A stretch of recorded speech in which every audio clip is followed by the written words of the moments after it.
जैसे बहुत मेहनत से हमें अपना बॉडी बनाना पड़ता है और उसके बाद हमें उसे मेंटेन भी करके रखना पड़ता है, नहीं तो सारे गेम्स बेकार हो जाता है। जैसे ट्रस्ट, एफर्ट्स एंड केयर से एक रिलेशनशिप को बिल्ड किया जाता है, वैसे ही अगर हम उसे मेंटेन ना करें तो फिर वो बेकार हो जाता है। वैसे ही एक प्लांटेड टैंक को भी बनाने के बाद उसको मेंटेन करके रखना पड़ता है, नहीं तो आपके सारे मेहनत पे एलगी फिर जाता है। Hey guys, welcome to the channel aquascaping with रियू।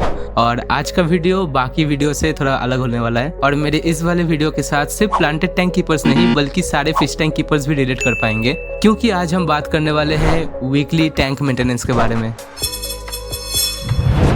अब पहले ही बता दूं कि ये कोई हाउ टू डू मेंटेनेंस वाला वीडियो नहीं है। इस वीडियो पे मैं बस आपके साथ मैं कैसे अपने सारे टैंक्स को मेंटेन करके रखता हूँ वो आपके साथ शेयर करने वाला हूँ। अब मेरे वीकली मेंटेनेंस के टाइम पे मैं जो चीज़ करता हूँ उनमें से कुछ चीज़ें आप लोग डिफरेंट तरीके से भी कर सकते हैं। अब ये मैटर नहीं करता कि आप आपके टैंक का मेंटेनेंस किस तरीके से कर रहे हैं। What really matters is that whether you are doing your maintenance और नॉट। अब आपको यूट्यूब पे या फिर प्लांटेड टैंक कम्युनिटी पे ही बहुत सारे लोग मिल जाएंगे जो कि ये मानते हैं कि एक टैंक को वाटर चेंजेस या फिर वीकली मेंटेनेंस का कोई जरूरत नहीं है। और वो लोग बात करते हैं नो मेंटेनेंस इकोसिस्टम सेटअप्स के बारे में। वो लोग बात करते हैं सेल्फ सस्टेनेबल प्लांटेड टैंक्स के बारे में। वेल, अगर विदाउट मेंटेनेंस आपका टैंक आपको अच्छा रिजल्ट दे रहा है देन मुझे उससे कोई दिक्कत नहीं है। What ever works for you is well and good. अब पर्सनली मैं इस थॉट प्रोसेस को सपोर्ट नहीं करता हूँ और मैं वीकली मेंटेनेंस पे बिलीव करता हूँ। अगर आपके पास भी एक एक्वास्केप या फिर प्लांटेड टैंक है और बहुत मेहनत से एंड बहुत पैशन के साथ आपने एक प्लांटेड टैंक सेटअप बनाया है तो उनको बिल्ड करने के बाद उनको मेंटेन करके रखना भी बहुत जरूरी हो जाता है, नहीं तो आपके प्लांटेड टैंक्स को बहुत ही दिक्कत आ सकता है। और आप आपके मेहनत से जो ये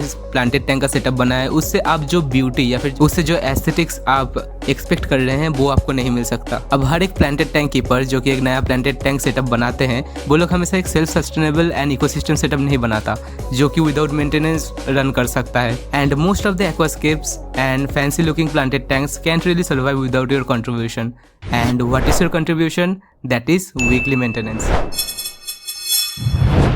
मेरे घर पे जब भी मेरे कोई रिलेटिव्स या फिर फ्रेंड्स आते हैं घूमने तब वो लोग मेरे सारे प्लांटेड टैंक्स को देखते हैं और इम्प्रेस भी होते हैं और उसके बाद उन सब के मुंह से एक ही क्वेश्चन निकलता है, दैट इज इन सारे टैंक्स को मेंटेन करके रखना टफ होगा ना, बहुत मेहनत का काम होगा ना। वेल, अब मैं यहाँ पे झूठ नहीं बोलूँगा, मेहनत का काम तो है लेकिन उतना भी मेहनत नहीं करना पड़ता जितना लोग सोचते हैं। मैं अपने हर एक एक्वास्केप को वीकली 2 घंटा करके देता हूँ मेंटेनेंस के लिए एंड दैट्स इट। और उसके बाद मैं पूरा वीक टैंक को बस एंजॉय करता हूँ। अब एक प्लांटेड टैंक कीपर्स का डेली का जो काम है दैट इज लाइट्स को ऑन करना, फिर मछलियों को फीड करना, अब मैं इनको मेंटेनेंस के अंडर नहीं पकड़ता, ये तो हर कोई करता है और करना भी पड़ेगा। अब कुछ लोगों के लिए अपना प्लांटेड टैंक को मेंटेन करके रखना नाइटमेयर या फिर हेडेक हो सकता है, but I really love maintaining a planted tank. And जब मुझसे ये लोग पूछते हैं कि इनको मेंटेन करने में कितना टाइम जाता है और मैं उनसे बोलता हूँ कि अराउंड वीकली 1 घंटा 2 घंटा, तब वो लोग सोचते हैं कि हर वीक में ही मेरा 1 घंटा 2 घंटा देना पड़ता है इनके पीछे। No, it doesn't work like that. अगर एक हफ्ते में मैंने ज़्यादा मेंटेनेंस किया है तो फिर नेक्स्ट मेंटेनेंस में मेरा काम बहुत ईजी हो जाता है और मेरा मेंटेनेंस बहुत ही कम हो जाता है। और मैंने पर्सनली ये सीखा है कि अगर आप आपके टैंक के वीकली मेंटेनेंस को लेके कंसिस्टेंट है एंड आपके टैंक में एक प्रॉपर बैलेंस है जिससे कि एल्गी इश्यूज नहीं आता, तो फिर आपका वीकली मेंटेनेंस बहुत ही कम हो जाएगा। कुछ लोगों का मेंटेनेंस स्किप करने का रीज़न ये भी हो सकता है कि उनको शायद पता ही नहीं हो कि क्या क्या करना चाहिए एक वीकली मेंटेनेंस पे और कैसे करना चाहिए। अगर ऐसा है तो फिर आप अकेले नहीं हो, मैं भी पहले ही ऐसा ही था। और फिर जैसे टाइम बीतता गया मुझे और भी एक्सपीरियंस हुआ कि नहीं, और भी चीज़ें हैं जो कि वीकली मेंटेनेंस पे करना पड़ता है और वैसे ही मैंने ये सारी चीज़ें सीखा जो कि मैं बहुत जल्द आप लोगों के साथ शेयर करने वाला हूँ। तो अब बहुत बातें हो गया, चलो अब काम पे लगते हैं, प्रैक्टिकली दिखाते हैं कि जब मैं एक वीकली मेंटेनेंस करता हूँ तब मेरा थॉट प्रोसेस क्या होता है और मैं कैसे कैसे अपना वीकली मेंटेनेंस करता हूँ। एक बार फिर से आपको याद दिला दूँ कि ये कोई हाउ टू डू मेंटेनेंस वाला वीडियो नहीं है। मैं जिस तरीके से अपने टैंक को मेंटेन कर रहा हूँ वो गलत भी हो सकता है, सही भी हो सकता है, या फिर शायद उन सेम चीज़ों को करने का आपका कोई डिफरेंट तरीका है। अब यहाँ पे मैं ये नहीं कह रहा हूँ कि आपका तरीका गलत है, मेरा तरीका सही है, उल्टा भी हो सकता है। अब मैं नॉर्मली जब अपने टैंक का वीकली मेंटेनेंस करने वाला होता हूँ तब मैं सबसे पहले जो काम करता हूँ वो बहुत इंपॉर्टेंट है। वो है मैं अपने टैंक के सामने जाता हूँ और एकदम टैंक के सामने बैठता हूँ। बैठ के मैं अपने टैंक को अच्छे से ऑब्जर्व करता हूँ कि टैंक के अंदर क्या चल रहा है। और जब मैं अपने टैंक को ऑब्जर्व करता हूँ उस दौरान मैं ये देखने का कोशिश करता हूँ कि टैंक के अंदर किन किन चीज़ों को मुझे चेंज करना है। बेसिकली टैंक के सामने बैठ के टैंक के चारों ओर अपना आंखें घुमाता हूँ और ये स्पॉट करने का कोशिश करता हूँ कि टैंक पे क्या क्या ऐसा चीज़ है जो कि वहाँ पे नहीं होना चाहिए। अब मैं ये कैसे करता हूँ आपको प्रैक्टिकली दिखाऊंगा तो और अच्छे से आप समझ पाएंगे। तो अब जैसे मैं टैंक को ऑब्जर्व कर रहा हूँ तो यहाँ पे टैंक पे पहले नोटिस किया कि मॉस के ऊपर थोड़ा सा हेयर एल्गी हुआ है, तो ये एक प्रॉब्लम है। देन मॉस का लेयर बहुत ही अनइवनली ग्रो कर रहा है जो मुझे उतना पसंद नहीं, तो मैं मॉस को शायद एक ट्रिम भी करने वाला हूँ। देन मैंने ये नोटिस किया कि सैंड का जो लेयर है वो रिलेटिवली क्लीन है, ज्यादा एक्वा सॉइल भी नहीं है सैंड के ऊपर, और यहाँ पे साइड ग्लास पे ब्राउन डायटम एल्गी हुआ है तो उसे भी क्लीन करना पड़ेगा। एंड इस कॉर्नर पे कुछ लूज मॉसेस गिरा हुआ है, उसको भी हटाना पड़ेगा एंड शायद मैं उनको रिप्लांट भी कर दूंगा। एंड इस साइड पे सैंड के ऊपर एक्वा सॉइल रोल ओवर कर गया है तो वो भी ठीक करना पड़ेगा। और यहाँ पे फॉन्ट ग्लास भी बहुत डर्टी है। यहाँ पे जावा फर्न के लीव्स और अनुबियास के लीव्स के ऊपर ब्लैक बियर्ड एल्गी हुआ है तो शायद इनको मैं ट्रिम करने वाला हूँ। यहाँ पे बैक ग्लास पे भी थोड़ा सा ब्राउन डायटम एल्गी हुआ है, और अगर आप लोग यहाँ पे अच्छे से देखेंगे तो फिर आपको फ्रंट ग्लास का जो डायटम एल्गी है वो भी दिखेगा। और ड्रिफ्टवुड के इस पोर्शन पे ग्रीन बियर्ड एल्गी हुआ है। तो अब जब ये पता लग गया है कि क्या क्या प्रॉब्लम्स फिक्स करना है तो चलिए काम पे लग जाते हैं। तो सबसे पहले मैं जो करता हूँ वो है अपने टैंक के फिल्टर्स एंड हीटर्स को टर्न ऑफ कर देता हूँ। हाँ, अब यहाँ पे मुझे एक बहुत ही इंपॉर्टेंट चीज़ बोलना है कि अगर आप लोग विंटर में पानी पे हीटर यूज़ कर रहे हैं तो फिर आप जब वाटर चेंज करेंगे उस वाटर चेंज के 10 मिनट पहले आपको हीटर टर्न ऑफ करना है, क्योंकि अगर आप लोग एक अच्छे ब्रांड का हीटर यूज़ कर रहे हैं तो फिर वो हीटर ख़राब हो सकता है पानी के बाहर निकल के। एंड आप जो ये हीटर देख रहे हैं ये तो मेरा सस्ता वाला हीटर है, एंड मेरा लिटरली ऐसा ही एक सेम हीटर था, वो तो वाटर चेंज के दौरान लिटरली ब्लास्ट किया है। अब मेरा इसका भी एक्सपीरियंस हो गया है, लकीली किसी को हार्म नहीं हुआ। फिर मैंने लाइट्स को अपने हिसाब से एडजस्ट कर लिया और एक टूथब्रश से मॉस के ऊपर से हेयर एल्गी को क्लीन करने लग गया।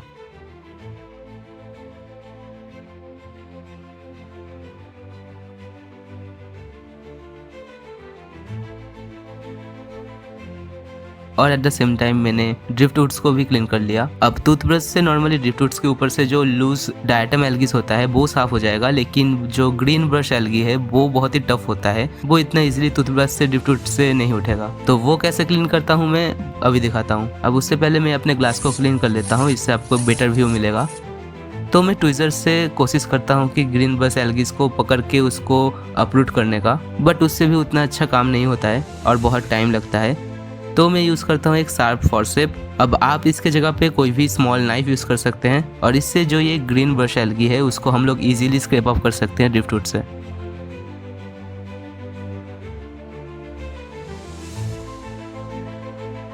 अब मैंने पहले नोटिस किया था कि यहाँ पे भी ग्रीन ब्रश एल्गी हुआ है थोड़ा, तो ये भी क्लीन कर लेते हैं।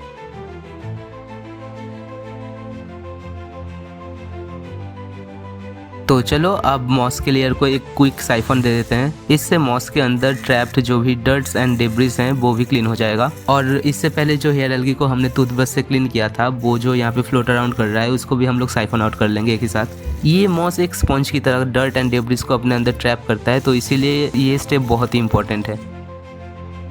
तो चलो अब सबस्ट्रेट की बारी है। तो जो भी रोल्ड ओवर एक्वा सॉइल है उसे मैं साइफन आउट कर लेता हूँ, और इस कॉर्नर पे मेरे सारे कोरिडोरस ने एक्वा सॉइल को फिर से रोल ओवर कर दिया है, उसे भी ठीक कर लेते हैं। ये प्रोसेस बहुत ही सेटिस्फाइंग एंड बहुत ही ईजी है।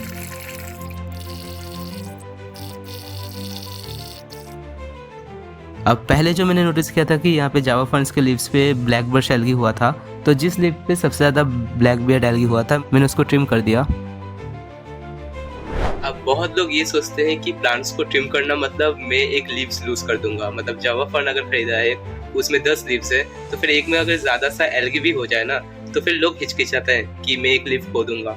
अब लीव्स के लिए तो इन प्लांट्स को खरीदा था क्योंकि लीव्स रहता है तभी तो अच्छा दिखने में लगता है। तो वो लोग क्या करते हैं कि प्लांट के लीव्स को ट्रिम नहीं करते। एक्चुअली प्लांट्स के लीव को आप ट्रिम करके आप लोग प्लांट का ही मदद कर रहे हैं। इससे प्लांट का जो भी एनर्जी उस खराब लीव को ठीक करने में जाता है वो प्लांट न्यू ग्रोथ पे फोकस कर सकता है। तो फिर मैं हमेशा जब भी मौका मिलता है कोई भी डैमेज लीव, कोई भी लीव जो कि मेल्ट कर रहा है, कोई भी लीव जिस पे ज़्यादा एल्गी हो गया है एंड आई नो कि उस लीव को एल्गी से रिकवर करना हार्ड होगा, तो मैं नॉर्मली उसे ट्रिम कर देता हूँ। एंड आई नो कि बाद में वहाँ पे फिर से और ज़्यादा लीव्स आ जाएंगे। तो हमेशा जब भी मौका मिले प्लांट के लीव्स को ट्रिम करो और इससे डरो मत।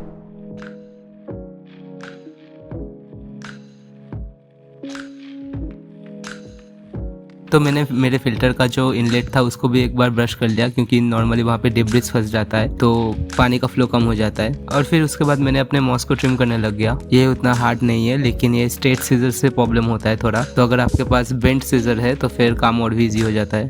अब जो भी बड़े मॉसेस के पीस सबस्ट्रेट के ऊपर गिरा था मैंने उसको कलेक्ट कर लिया और छोटे पीसेस को मैंने साइफन आउट कर लिया। अब छोटे पाइप को हटा के मैंने बड़े पाइप से साइफन करने लग गया, क्योंकि इससे वाटर चेंज करने में बहुत जल्दी होता है। अब मैंने 50% पानी टैंक से बाहर निकाल लिया है और मैंने एक कॉटन थ्रेड लेके जो भी बड़े बड़े मॉसेस के पीस मैंने अभी ट्रिम किया था और कलेक्ट किया था टैंक के कॉर्नर से, उसको मैं रिप्लांट करने वाला हूँ। तो मैं पहले अपने ड्रिफ्ट के चारों ओर इस कॉटन थ्रेड को लपेट के एक नॉट मार लेता हूँ और फिर मैं मॉस के पीस को अपने जगह पे प्लेस करके उसको इस थ्रेड से लपेट लेता हूँ। अब ये काम थोड़ा सा मुश्किल है एंड थोड़ा सा टाइम टेकिंग है, लेकिन रिजल्ट हमेशा अच्छा रहता है। अब जो एक्स्ट्रा पीस है उसको मैंने कट कर लिया और हमारा मॉस रिप्लांट डन है। अब मैंने अपने एक्सपीरियंस से ये सीखा है कि आप अगर एक प्लांटेड टैंक बना रहे हैं और आप अगर उसमें बहुत सारा मॉस यूज़ कर रहे हैं ड्रिफ्टवुड के ऊपर या फिर आपके रॉक्स के ऊपर, तो फिर आपका जो वीकली मेंटेनेंस होगा वो और भी बढ़ जाएगा, क्योंकि ये जो मॉस होता है ना, ये एक स्पंज की तरह काम करता है और पानी में जितना भी डेब्रिस होता है, डर्ट होता है, वो इसको स्पंज की तरह एब्जॉर्ब करता रहता है। तो फिर वहाँ पे बहुत ही ज़्यादा एमोनिया बिल्डअप होता है और उसके बाद ही एल्गी आता है। तो फिर आपको हर एक वीकली मेंटेनेंस के टाइम पे मॉस को ज़रूर अच्छे तरीके से मेंटेन करना पड़ता है और मॉस की वजह से आपका वीकली मेंटेनेंस और भी ज़्यादा बढ़ जाता है। तो अगर आप लोग एक नया सेटअप बना रहे हैं एंड आप लोग उस पर भर भर के मॉस यूज़ कर रहे हैं, तो फिर पहले ही समझ लीजिए कि मेंटेनेंस करने के टाइम पे आपको टाइम एंड एफर्ट ज़्यादा लगाना पड़ेगा। And I am continuing with the water change. अब मैं एक एल्गी स्क्रैपर लेके फॉन्टग्रास से एल्गी को स्क्रैप ऑफ कर ले रहा हूँ। ये काम बहुत ही ईजी एंड सेटिस्फाइंग है। बहुत लोग डरते हैं एल्गी स्क्रैपर को यूज़ करने से, वो लोग ये सोचते हैं कि स्क्रैच पड़ जाएगा, लेकिन अगर आप लोग ठीक से यूज़ करेंगे तो स्क्रैच नहीं पड़ेगा। और टैंक के ऊपर पे जो वाटर स्टेन्स होते हैं उनको भी मैं एल्गी स्क्रैपर से ही क्लीन कर लेता हूँ। कोई भी विनीगर, लेमन जूस, ये सब कुछ यूज़ नहीं करता मैं अपने टैंक पे। अब बैक ग्लास पे भी ये ब्राउन डार्टम एल्गी हुआ था एंड वहाँ मैं एल्गी स्क्रैपर यूज़ नहीं कर रहा हूँ, मैं वहाँ पे एक टूथब्रश यूज़ कर रहा हूँ। एल्गी स्क्रैपर का जो वो बड़ा वाला हैंडल है वो नॉर्मली ड्रिफ्टवुड्स पे फंस जाता है और तब मेरा पूरा सेटअप हिलने लगता है। तो इसलिए मैं इन छोटे जगहों के लिए जहाँ पे हार्डस्केप पे टच हो सकता है वहाँ पे मैं टूथब्रश यूज़ करता हूँ और इससे भी आप बहुत ही इजीली ब्राउन डार्टम एल्गी को क्लीन कर सकते हैं। अब मैंने अपना हीटर को फिर से अपनी जगह पे प्लेस कर दिया। अब यहाँ पे एक अनुबियस का पीस लगा हुआ था, वो यहाँ से उठ गया था, तो मैंने ठीक किया कि वहाँ पे थोड़ा सा और मॉस लगा के फिर उसके ऊपर अनुबियस लगाऊंगा जिससे वो अच्छे से बैठे रहे। तो अब मेरे हिसाब से सारे प्रॉब्लम्स फिक्स हो गए हैं एंड अब मैं फिर से पानी से फिल कर लूँगा टैंक को। आज मैंने 50% से ज़्यादा ही वाटर चेंज कर दिया है क्योंकि बहुत ज़्यादा ही मेंटेनेंस था टैंक के अंदर और टैंक पे बहुत ही डेब्रिस फ्लोट कर रहा था, तो इसलिए मैंने थोड़ा ज़्यादा ही वाटर चेंज कर दिया। और अब मैं अपना टैप वाटर से टैंक को फिल कर रहा हूँ, लेकिन तब मुझे याद आया मुझे कुछ और स्टेम प्लांट्स भी ऐड करना है इस सेटअप पे, तो इसलिए मैं रुक गया। अब इससे पहले मैंने बैकग्राउंड पे जो रोटाला इचारा प्लांट किया था वो सारे मेल्ट कर गया था, तो इसलिए मैं फिर से यहाँ पे फिर रोटाला इचारा प्लांट कर रहा हूँ एंड इस बार कोशिश करूँगा इनको अच्छे से केयर करके रखने का। तो अब रोटाला इचारा प्लांट हो गया है एंड मैं अब पूरा टैंक को फिल कर दूँगा टैप वाटर से। तो मैंने अपना टैंक का फिल्टर और हीटर फिर से ऑन कर दिया। अब क्योंकि हमने अभी टैप वाटर से वाटर चेंज किया है तो फिर एक क्लोरीन रिमूवर या फिर वाटर कंडीशनर यूज़ करना बहुत इंपॉर्टेंट है, तो मैंने अपना क्लोरीन रिमूवर ऐड कर दिया। और अब मैं कॉटन पैड लेके ग्लास के आउटर सरफेस को क्लीन कर ले रहा हूँ। पानी थोड़ा अभी भी क्लाउडी है, लेकिन 2-3 घंटा फिल्टर रन होने पे ये क्रिस्टल क्लियर हो जाएगा।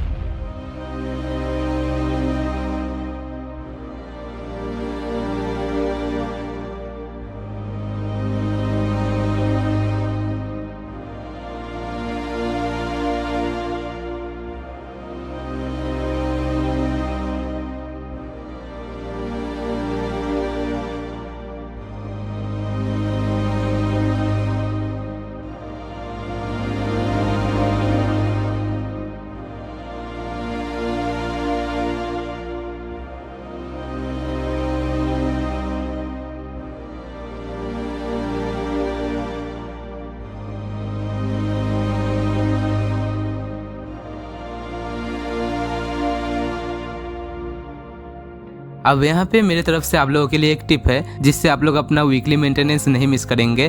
दैट इज़, आप जब भी एक नया टैंक सेटअप कर रहे हैं तो फिर कोशिश कीजिए कि वो टैंक इजीली एक्सेसिबल हो। अब जैसे कि आपने तो एक चीज़ नोटिस ही किया होगा कि मेरे सारे जो प्लांटेड टैंक्स होता है मैं उन सारे टैंक्स में से किसी पे भी लिड्स यूज़ नहीं करता, मतलब जो एक्वेरियम का ढक्कन होता है मैं वो यूज़ नहीं करता।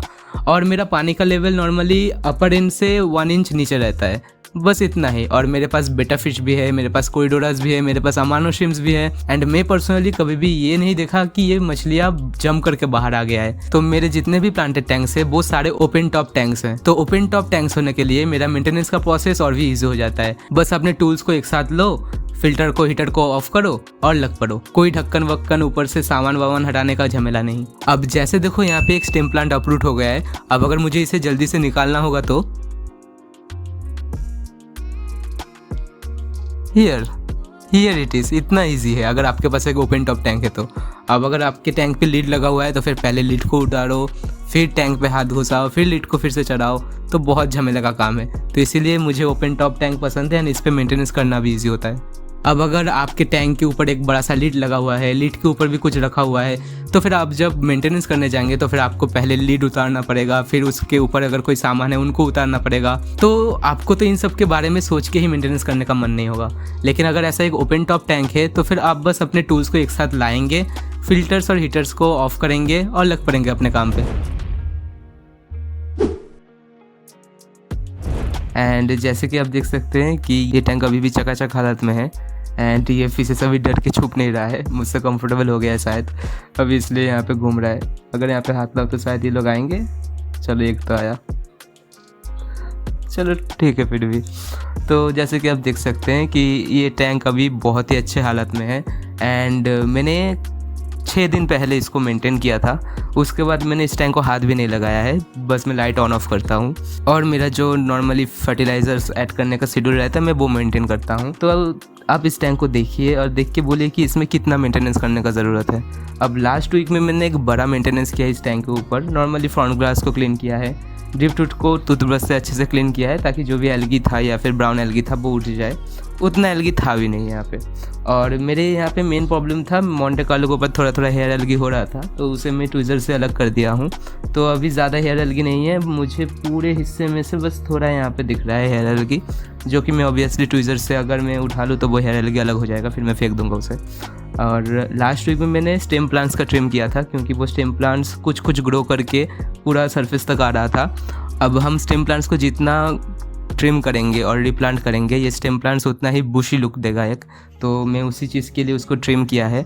और इस नेक्स्ट मेंटेनेंस पे मैं स्टेम प्लांट्स को टच भी नहीं करूँगा, मैं उसको ग्रो करने दूंगा। तो मेरा इस वीक का मेंटेनेंस में मैं क्या करूँगा, बेसिकली एक 50% वाटर चेंज, और उस वाटर चेंज के दौरान मैं इस मोंटे कार्लो का जो भी कारपेट है उसको एक अच्छे से साइफन करूँगा, ताकि मोंटे कार्लो की कारपेट के नीचे जो भी डिब्रिस फंसा हुआ है, जो कि ऑब्वियसली रॉटिंग मैटर्स हैं, मतलब वो लोग डीके होकर एमोनिया लीच करेंगे। अब इस टाइप के एक्वास्केप को मैं बोलता हूँ एक सक्सेसफुल एक्वास्केप, क्योंकि इस टैंक पे बहुत ही अच्छे तरीके से एक बैलेंस डेवलप हुआ है जिससे कि एल्गीज कम हो रहा है। एंड उससे मेरे टैंक का जो मेंटेनेंस है वो और भी कम हो गया है। तो नॉर्मली मुझे इस टैंक को मेंटेन करने में हार्डली 30 मिनट्स लगेगा। मैं बस 50% वाटर चेंज करूँगा इसका, और उसके साथ जो ये कारपेट है उसको साइफन करूँगा अच्छे से, ताकि जो भी अंदर पे डिब्रिस फंसा हुआ है वो निकल जाए, उससे अमोनिया नाइट्रेट ना बिल्डअप हो ज़्यादा, क्योंकि मैं वैसे भी फर्टिलाइज़र ऐड करता हूँ। तो हाँ वही है, इस पे ज़्यादा मेंटेनेंस करने का मेरे पास कुछ नहीं है। अब इस टैंक को मेंटेन करने में मुझे 2 घंटा नहीं लगेगा, 30 मिनट्स में ही शायद इसका काम हो जाएगा। फिर उसके बाद जैसे जैसे ये स्टेम प्लांट्स ग्रो करने लगेंगे, अनइवन होके पूरा ऊपर तक आ जाएगा, फिर मैं उसको फिर से ट्रिम करूँगा। फिर मोंटे कार्लो को शायद और एक ट्रिम करने का ज़रूरत होगा, तो वो मेंटेनेंस होगा एक बड़ा वाला मेंटेनेंस जिसमें ज़्यादा टाइम लगेगा। लेकिन उसके बाद भी सेम चीज़ हो जाएगा जिसमें मुझे मेंटेनेंस कम करना पड़ेगा और बहुत ही बेसिक चीज़ें करना पड़ेगा। और बात करें लाइट और फिल्टर्स का, लाइट को तो कोई मेंटेनेंस का ज़रूरत नहीं है, मैं बस लाइट के ऊपर के सरफेस पे जो डस्ट गिरता है उसको मैं साफ़ कर लेता हूँ। एंड बात करते हैं फ़िल्टर का, तो फिर बहुत सेल्समैन ये बोलते हैं कि ये फ़िल्टर अच्छा नहीं है, आप ये वाला फ़िल्टर ले लो, उस फिल्टर पे आपको डेली क्लीन करना पड़ेगा स्पॉन्ज को। ये सच नहीं है।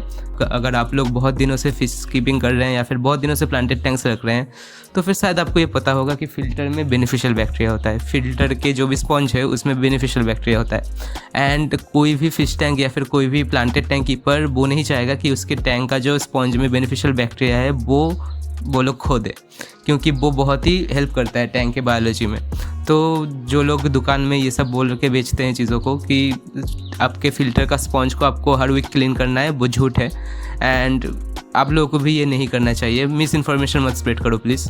तो मैं नॉर्मली अपने टैंक का जो भी फ़िल्टर है उसको कब क्लीन करता हूँ, मेरा कोई टाइम पीरियड ऐसा नहीं है कि मैं हर मंथ में एक बार करता हूँ या फिर 2 महीने में एक बार करता हूँ, ऐसा कोई टाइम पीरियड नहीं है। मैं नॉर्मली बाहर से ऑब्जर्व करता हूँ, जब देखता हूँ कि टैंक का जो फ़िल्टर का फ़्लो है, मतलब जितना पानी बाहर आ रहा है, अगर वो फ़्लो का रेट कम हो गया है, उसका मतलब जो स्पंज है वो क्लॉग्ड हो गया है, मतलब उसमें डेब्रिस ज़्यादा फंसा हुआ है, तो मैं उसे एक बार क्लीन करता हूँ। मैंने इस फ़िल्टर को लास्ट 3 महीने में एक बार ही शायद क्लीन किया है और उसको बाद मुझे ज़्यादा क्लीन करने का ज़रूरत नहीं है और ये अभी भी बहुत इनफ फ़्लो है इसमें, तो फ़िल्टर अभी भी अच्छे हालत में है। और जब भी मैं अपने फ़िल्टर के स्पंज को क्लीन करता हूँ, तब मैं जब वो 50% वाला पानी चेंज करता हूँ, उसी 50% पानी को मैं एक बकेट पे ले लेता हूँ और उसी टैंक के पानी वाले बकेट पे मैं नॉर्मली उस स्पंज को निकाल के अच्छे से स्क्वीज़ कर लेता हूँ, बस और कुछ नहीं, नो डिटर्जेंट नो सोप।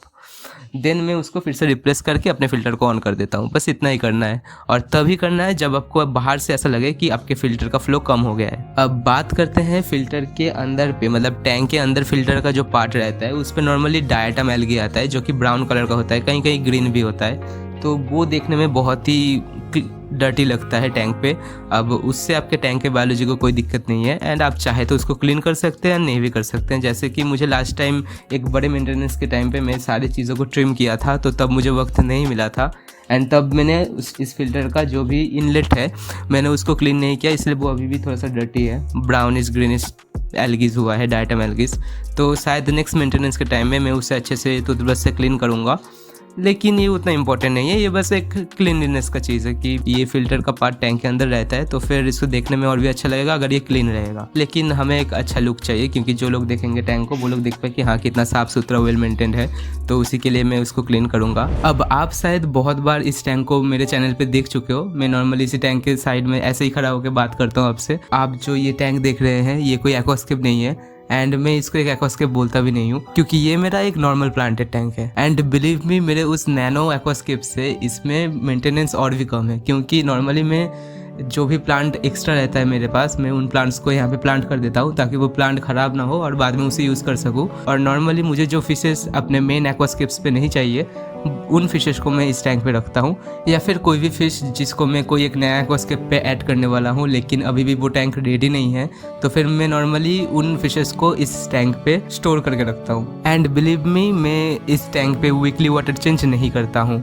उसके बदले में मैं हर दिन सुबह जितना भी पानी इवेपोरेट होता है मैं उसको रिफ़िल कर देता हूँ और बस उसके बाद मैं मेंटेनेंस भी उतना ज़्यादा करता नहीं हूँ। अगर बात करें ग्लास क्लीनिंग का, तो फिर मैं जब ज़्यादा धूल लग जाता है ग्लास के आउटर सरफेस को, तब मैं बस एक गीले कपड़े से इसको बाहर से साफ़ कर लेता हूँ। और इनर ग्लास का बात करें तो इसके अंदर ऑलरेडी 2 हिल स्ट्रीम लोच है, बहुत सारे नेराइट स्नेल है, कुछ पेस्ट स्नेल्स है एंड उसके साथ ऑटोसिंक्लस कैटफिश है, और ये फिशेस ही टैंक के इनर ग्लास को क्लीन कर देता है मेरे लिए। जैसे कि आई डोंट नो आप देख सकते हैं या फिर नहीं, यहाँ पे ऑलरेडी एक हिल स्ट्रीम लोच है जो कि ग्लास को क्लीन करने में बिजी है। और जैसे कि आप देख सकते हैं इस टैंक पे सबस्ट्रेट का बात करें तो फिर कुछ ग्रेवल्स है सामने की ओर पे, और पीछे पे कुछ पुराना एक्वा सॉइल है, और एकदम नीचे थोड़ा सा पतला सा सॉइल का, गार्डन सॉइल का लेयर है, और वहीं पे ये प्लांट्स बहुत अच्छे तरीके से ग्रो कर रहा है। वेलेस्नेरिया जो है वो टोटली ओवरटेक कर लिया टैंक को, चारों ओर रनर्स छोड़ दिया है, और सामने जो ये छोटे छोटे पार्ट्स देख रहे हैं अब इस साइड पे, ये सारे उसी बड़े वेलेस्नेरियास के बेबी प्लांट्स है जो कि रनर से यहाँ पे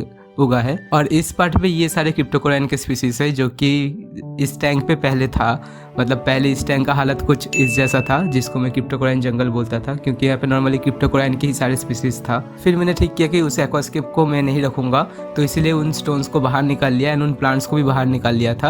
अब जो प्लांट्स एक्स्ट्रा बच गया था वो मैंने इसी टैंक पे रख दिया। अब आप शायद बहुत बार इस टैंक को मेरे चैनल पे देख चुके हो, मैं नॉर्मली इसी टैंक के साइड में ऐसे ही खड़ा होकर बात करता हूँ आपसे, और मेरे सारे टैंक्स वेल एक्वास्केप्ड है, एक लेआउट है, एक अच्छे तरीके से ऑर्गेनाइज्ड प्लांटेशन है। लेकिन यही सिर्फ एकमात्र ऐसा एक टैंक है जो कि साइज़ में भी सबसे बड़ा है और इसे मैंने ठीक से प्लांटेशन भी नहीं किया है। एंड उसके पीछे एक्चुअली और एक रीज़न है जो कि है मेरे यहाँ पे ऑलरेडी बहुत सारे रेड ब्लडी मेरी ग्रुप के चेरी स्ट्रीम्स हैं एंड वो स्ट्रीम्स यहाँ पे ब्रीड कर रहे हैं। तो फिर मैं नहीं चाहता कि जब मैं इस टैंक को एक नया लेआउट बनाऊंगा तो फिर ये चेरी स्ट्रीम्स का जो ब्रीडिंग प्रोसेस है वो रुक जाएगा, एंड मुझे वो नहीं चाहिए। ये चेरी स्ट्रीम्स बहुत अच्छे तरीके से यहाँ पे ब्रीड कर रहे हैं एंड मैं चाहता हूँ कि वो लोग यहाँ पे ऐसे ही ब्रीड करते रहे। ये रहा, I don't know you can see this और नॉट, बट इस श्रिम्प के पेट में ऑलरेडी अंडे हैं, एग्स हैं, जो कि ये लोग हैच करने वाले हैं बहुत ही जल्द। टैंक ऑलरेडी बहुत डर्टी हो चुका है बाहर से और एक क्योंकि बैक साइड है तो मैं इस साइड को क्लीन भी नहीं करता।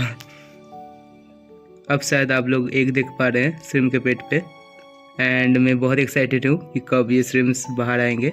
और जैसे कि आप देख सकते हैं, रुकिए, ये है मेरा ग्रीन बैम्बू श्रिम्प जो कि एकदम साइड में ही है। ये लोग शायद पीछे ही छुपे रहते हैं हर वक्त, या इसलिए मैं इस टैंक को अभी भी रिस्केप नहीं किया हूँ, क्योंकि यहाँ पे ऑलरेडी बहुत सारे श्रिम्प्स है जो कि ऑलरेडी ब्रीड कर रहा है। एंड यहाँ पे बहुत सारे श्रिम्प्स है जिसके ऑलरेडी बेबीज है, एग्स लेके घूम रहे हैं। एंड मैं नहीं चाहता कि एक बड़ा चेंज करूँ टैंक पे या फिर सब कुछ उठा दूँ। सबस्ट्रेट को अगर मैंने उठा दिया तो फिर एमोनिया आ जाएगा टैंक पे, और नाइट्रेट का दिक्कत हो जाएगा। मतलब टैंक का जो भी बैलेंस है वो ऑफ बैलेंस हो जाएगा। तब जो ये श्रिम्प्स हैं जिनके ऑलरेडी एग्स आए हुए हैं वो लोग थोड़ा सा स्ट्रेस में चले जाएंगे, एंड शायद वो एग्स हैच ना भी करे। तो मुझे वो नहीं चाहिए। ये बहुत अच्छे तरीके से ब्रीड कर रहा है। मैंने 6 ब्लडी मेरी रेड चिली श्रिम्प से शुरू किया था, और अभी मेरे टैंक पे ऑलरेडी 30-40 के आसपास है। तो इसको लेकर मैं बहुत ही खुश हूँ। एंड मैं चाहता हूँ कि ये लोग जैसे ब्रीड कर रहे हैं वैसे ब्रीड करे जाए, और जितना हो सके अपना तादाद बढ़ाते जाए। लेकिन अभी मेरे तीनों टैंक्स ही वेल एक्वास्केप्ड हो गया है, एंड मैंने सिर्फ इसी टैंक पे एक्वास्केप नहीं बनाया है कोई भी। एंड ऑलरेडी मेरे पास कुछ न्यू ड्रिफ्टवुड्स भी हैं। तो जब इस साल का समर का टाइम आएगा तब मैं शायद इस पे एक नया एक्वास्केप बनाऊंगा। उसके लिए मैं अभी से कुछ नए आइडियाज़ ले रहा हूँ जो कि मैं यूज़ करने वाला हूँ इस टैंक पे। और मैं आपको इस टैंक के कुछ क्लोजअप्स दिखाते रहूँगा कि क्या क्या मौजूद है इस टैंक पे। एंड ऑल्सो इस टैंक पे 3 खुली लोचेस है जो कि दिखाई नहीं देता। जब खाना देता हूँ तभी वो लोग यहाँ पे आते हैं। एंड अगर कोई हलचल हुआ, कहीं पे कोई चल के आया टैंक के करीब, तो फिर जो वो वाइब्रेशन होता है वो वाइब्रेशन समझ के ये लोग फिर से छुप जाते हैं। और बहुत लोग मेरे इस लाइट के बारे में पूछ रहे थे कि ये कौन सा लाइट है। ये आपको फ्लिपकार्ट में मिल जाएगा, और ये लाइट मुझे 750 का अराउंड पड़ा था तब। और ये शायद ब्लू पिट का WRGB लाइट है जो कि लेंथ में 48 या फिर 45 सेंटीमीटर का होगा। और जो बंदा मुझसे ये पूछ रहा था कि पिंक कलर का जो लाइट है वो यही लाइट है। इस लाइट के एक्चुअली 3 मोड है, एक है ब्लू एंड व्हाइट LED, एक है RGB LED, एक है WRGB LED। तो ये अभी फिलहाल WRGB मोड पे है, मतलब व्हाइट, ग्रीन, ब्लू, रेड चारों लाइट्स एक साथ जल रहा है। तो ये फुल पावर है, 24 वाट का ये लाइट है। और अभी फिलहाल ये WRGB मोड पे है। WRGB मोड पे लाइट वाइट ही होता है, और जो कलर होता है टैंक का वो और भी ज़्यादा निखर के आता है। और जो RGB मोड है उस पर कुछ ऐसा लगता है कि टैंक पे सनसेट हो रहा है। सनसेट के टाइम पे जो बाहर रेड कलर का एक आसमान बन जाता है, कुछ वैसा ही लुक मिलता है उस RGB मोड पे। एंड मैं नॉर्मली वो ब्लू वाइट वाला मोड यूज़ नहीं करता क्योंकि बहुत ही ज़्यादा अननेचुरल लगता है मुझे वो। एंड नॉर्मली मैं जब इस टैंक का मेंटेनेंस करता हूँ तो क्या करता हूँ, वैलेसनिया के जो भी लिप्स लंबा हो गया है उसको मैं एक ट्रिम कर देता हूँ। और उसके बाद जो ये ग्लास है, ग्लास के बस फ्रंट ग्लास को मैं वो एल्गी स्क्रैपर से अच्छे से स्क्रैप कर लेता हूँ। फिर मैं 50% वाटर चेंज करके टैंक को बाहर से साफ़ करके फिर से फिल्टर एंड लाइट सेट कर देता हूँ। बस इतना ही मैं करता हूँ और ज़्यादा कुछ नहीं करता। और 50% वाटर चेंज भी मैं हर रोज़ नहीं करता। जब देखता हूँ कि टैंक बहुत ज़्यादा गंदा हो गया है, मतलब पानी में डेब्रिस ज़्यादा फ्लोट कर रहे हैं, तभी मैं करता हूँ। अभी तो फिलहाल ये क्रिस्टल क्लियर है। तो आज के लिए इतना ही, और हम मिलेंगे नेक्स्ट वीडियो पे। तब तक take care and keep aquascaping. Rioux out.